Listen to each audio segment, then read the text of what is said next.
Hello everybody! Have you decided whom to vote tomorrow? Bukas na yan. So ito yung ginawa ko. Pumunta ako sa Election 2025 ng GMA News Online at pumunta ako doon sa candidates profile ng senators. Election 2025 to. So tinignan ko, halimbawa ito si Benhur Abalos. Andyan yung mga details sa kanya, ang kanyang personal information at yung kanyang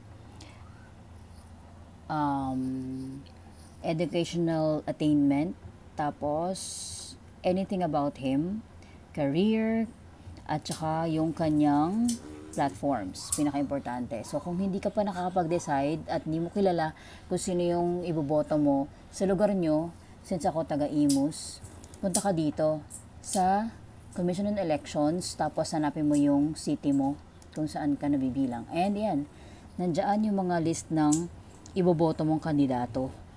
So ayan, tingnan niyo mabuti kung sino yung sa vice mayor, mayor at sa mga councilors.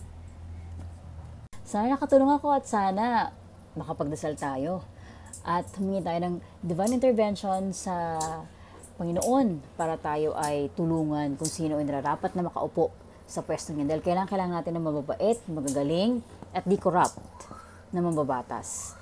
At yung mga nakaupo sa ating mga lugar, mga mayors, kasi kailangan natin yung tutulong talaga sa atin at gagawa ng magagandang proyekto para sa atin, para sa ating lugar.